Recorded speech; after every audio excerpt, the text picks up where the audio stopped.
The Nutcracker and the Mouse King by E.T.A. Hoffmann. Narrated by Walz. Chapter 2. The Gifts. Kind reader or listener, whatever may be your name, whether Frank, Robert, Henry, Anna, or Maria, I beg you to call to mind the table covered with your last Christmas gifts, as in their newest gloss they first appeared to your delighted vision.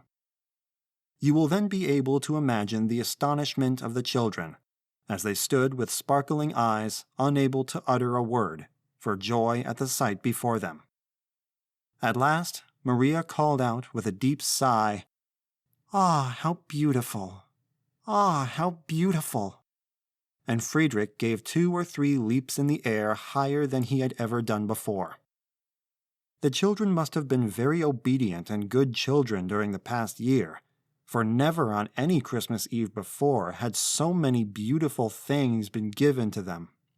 A tall fir tree stood in the middle of the room, covered with gold and silver apples, while sugar almonds, comfits, lemon drops, and every kind of confectionery hung like buds and blossoms upon all its branches.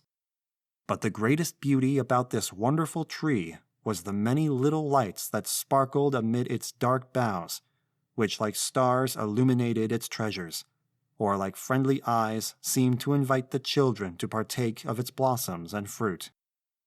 The table under the tree shone and flushed with 1,000 different colors. Ah, what beautiful things were there! Who can describe them? Maria spied the prettiest dolls, a tea set, all kinds of nice little furniture, and what eclipsed all the rest, a silk dress tastefully ornamented with gay ribbons, which hung upon a frame before her eyes, so that she could view it on every side. This she did too, and exclaimed over and over again, "Ah, the sweet! Ah, the dear, dear frock! And may I put it on? Yes, yes, may I really though wear it?"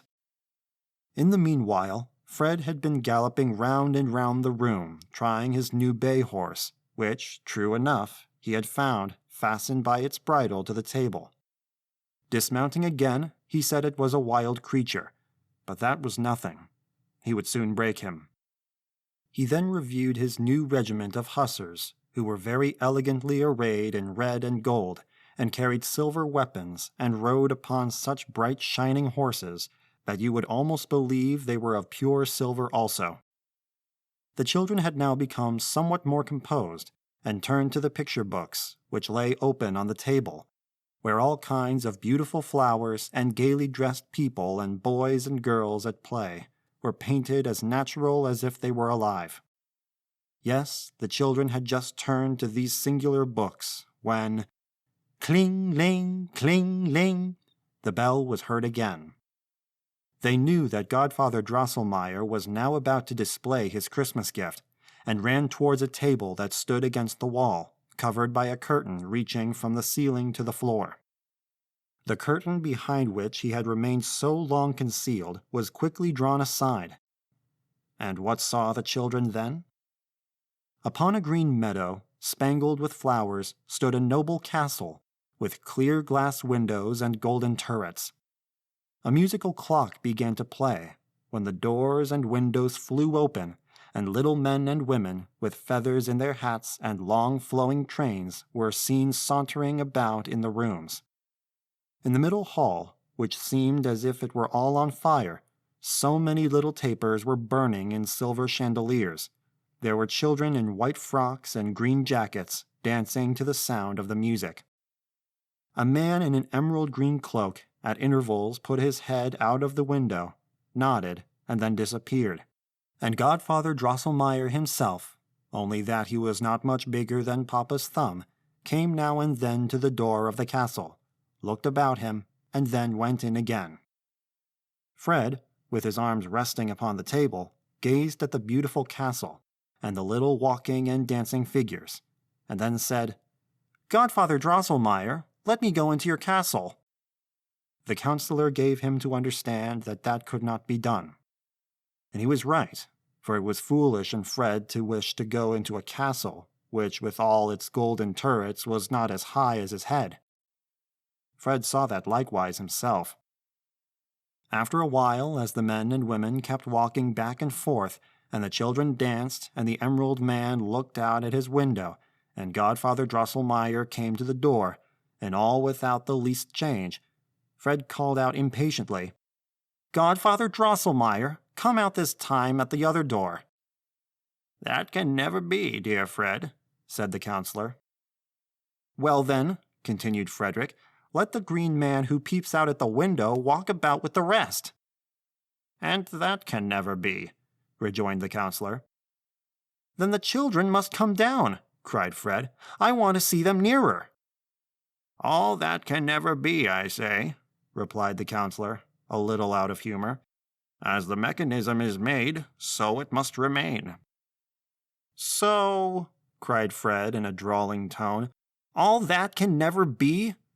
Listen, Godfather Drosselmeyer, if your little dressed-up figures in the castle there can do nothing else but always the same thing, they are not good for much, and I care very little about them. Now, give me my hussars, who can maneuver backward and forward as I order them, and are not shut up in a house."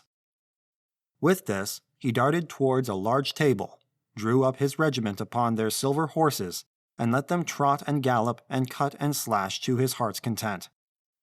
Maria also had softly stolen away, for she too was soon tired of the sauntering and dancing puppets in the castle.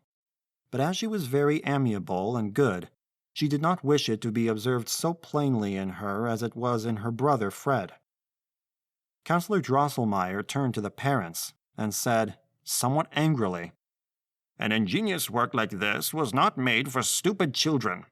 I will put up my castle again and carry it home." But their mother now stepped forward and desired to see the secret mechanism and curious works by which the little figures were set in motion. The counselor took it all apart and then put it together again. While he was employed in this manner, he became good-natured once more, and gave the children some nice brown men and women, with gilt faces, hands, and feet. They were all made of sweet thorn and smelt like gingerbread, at which Frederick and Maria were greatly delighted. At her mother's request, the elder sister, Louise, had put on the new dress which had been given to her, and she looked most charming in it. But Maria, when it came to her turn, thought she would like to look at hers a while longer as it hung. This was readily permitted. End of Chapter 2. For more audiobook narrations and classroom literature, subscribe to the channel. Comment below to suggest a narration and ring the bell for notifications.